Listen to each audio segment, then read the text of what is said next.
Hello everyone, welcome to BSL academy government job. तो आज हम लोग का जो डिस्कशन है वो है दिल्ली सल्तनत के बारे में। तो दिल्ली सल्तनत के अंदर हम लोग मुख्यतः दो वंश को आज कवर करेंगे इस वीडियो के माध्यम से, गुलाम वंश और खिलजी वंश के बारे में। तो उससे पहले कुछ मैं सवाल करता हूँ, बताइए कि पहला मुस्लिम आक्रमणकारी जो 712 ईस्वी में भारत आया था उसका क्या नाम था? मोहम्मद बिन कासिम। ठीक है। अगला हमारा आता है कि मोहम्मद गजनवी ने भारत पर कितनी बार कुल आक्रमण किया था? 17 बार। ठीक। और इसका सबसे चर्चित आक्रमण कौन सा था? सोमनाथ का मंदिर, जो कि 1025 में लूट के चला गया था। अगला आता है कि तराइन का प्रथम युद्ध कब हुआ था? 1191। किसके बीच? मोहम्मद गौरी और पृथ्वीराज चौहान के बीच, जिसमें कि पृथ्वीराज चौहान की जीत हुई थी। अगला हमारा आता है कि तराइन का द्वितीय युद्ध कब हुआ था? 1192 में पुनः गौरी ने आक्रमण किया और उस समय किसका जीत हुई थी? तो गौरी का जीत हो गया था। जब ये जा रहा था तो उसका एक गुलाम था जो कि यहाँ पे दिल्ली पर उसको छोड़ गया था, और वही ने यहाँ का दिल्ली सल्तनत का स्थापना किया था, जिसका क्या नाम था? कुतुबुद्दीन नाम था।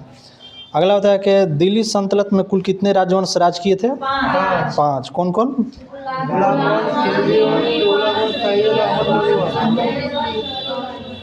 हाँ, तो दिल्ली सल्तनत के अंदर कुल 5 राजवंशों ने राज किया, जिसका नाम है गुलाम वंश पहला, उसके बाद खिलजी वंश, तीसरा तुगलक वंश, सैयद वंश और लोदी वंश, जिसमें हम आज 2 वंश का कवर करेंगे, गुलाम और खिलजी के बारे में। अगला हमारा आता है कि भारत में गुलाम वंश का संस्थापक किसे माना गया है? कुतुबुद्दीन ऐबक। इसका क्या काल था? 1206 से लेके 1210 तक दो कुतुबुद्दीन ऐबक राज किया था ना। और अगर गुलाम वंश का टोटल पीरियड माना जाए तो कब से कब तक? 1206 से 1290 तक वो गुलाम वंश का पीरियड था।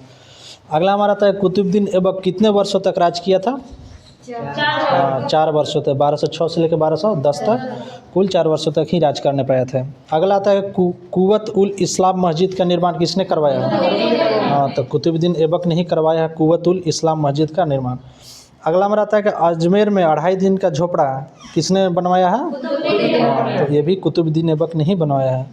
अगला कुतुब मीनार के निर्माण का पूरा कौन सा राजा ने करवाया था? इल्तुतमिश। और इसका नींव कौन रखा था? कुतुबुद्दीन ऐबक नींव रखा था, जो कि इसको पूरा करवाया था इल्तुतमिश ने।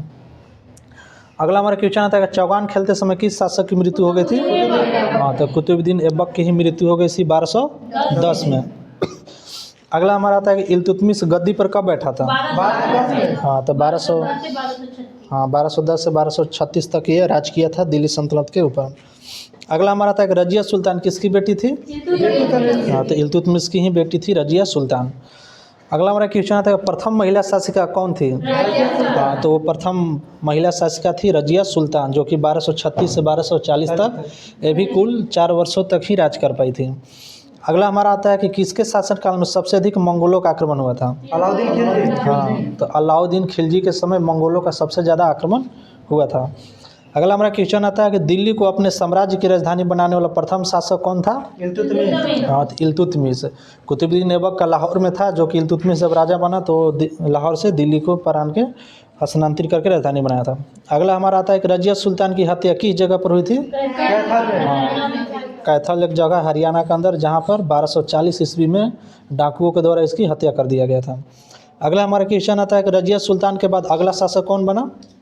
बलबन, जो कि भी महत्वपूर्ण शासक था बलबन। अगला है कि लौह एवं रक्त की नीति कौन सा अपनाया था? तो बलबन ने ही लौह एवं रक्त की नीति को अपनाया था। सजदा एवं पैबोस की प्रथा किस शासक ने चलाया था? तो बलबन ने ही चलाया था सजदा एवं पैबोस की प्रथा, और नौरोज को भी प्रथा यही चलाया था। अगला हमारा क्वेश्चन आता है कि बाजार नियंत्रण प्रणाली किसने प्रारंभ की थी? तो अलाउद्दीन खिलजी ने बाजार नियंत्रण प्रणाली का जनक माना गया है। अगला हमारा क्वेश्चन आता है कि अलाउद्दीन खिलजी गद्दी पर कब बैठा था? 1296 से 1316 तक ना, 16 तक। उससे पहले कौन सा राजा बैठल था? फिर जलालुद्दीन मोहम्मद खिलजी, जिसकी काल था 1290 से 96 तक, 4 साल तक ये राज किया था, और इसको हत्या करके उसी का बोले तो भतीजा या दामाद जो था तो अलाउद्दीन खिलजी ने गद्दी पर बैठा था। अगला हमारा क्वेश्चन आता है कि अली एवं गुरसप्पा किसका नाम था? अलाउद्दीन खिलजी का ही नाम था अली गुरसप्पा। अगला हमारा क्वेश्चन आता है कि दिल्ली सल्तनत के किस सुल्तान ने सर्वप्रथम अस्थाई सेना का निर्माण किया था? हाँ, तो अलाउद्दीन खिलजी ने ही अस्थाई सेना का निर्माण किया था। अगला क्वेश्चन है कि अलाउद्दीन खिलजी तो किसको मार के गद्दी पर बैठा था? तो चाचा ससुर को ही मार के गद्दी पर बैठा था। ठीक है। अगला हमारा क्वेश्चन आता है कि दिल्ली पर राज करने वाली प्रथम महिला शासिका कौन थी? हाँ, तो वो रजिया सुल्तान थी। अगला क्वेश्चन है कि अमीर खुसरो किसके दरबारी कवि थे? अलाउद्दीन खिलजी के ही दरबारी कवि थे। और अमीर खुसरो जो थे उनका जन्म पटियाला में हुआ था ना। अगला क्वेश्चन आता है कि किस शासक ने इक्तादारी प्रथा का शुरुआत किया था? इक्तादारी तो हाँ, इल्तुतमिश ने इक्तादारी प्रथा का चालन। उसके बाद अगला आता है कि लाख बख्श के नाम से किसे जाना जाता है? कुतुबुद्दीन ऐबक को लाख बख्श मतलब लाखों का दान करने वाला कहा जाता है ना, लाख बख्श के नाम से। अगला हमारा क्वेश्चन है कि सितार एवं तबला का आविष्कार किसे माना गया है?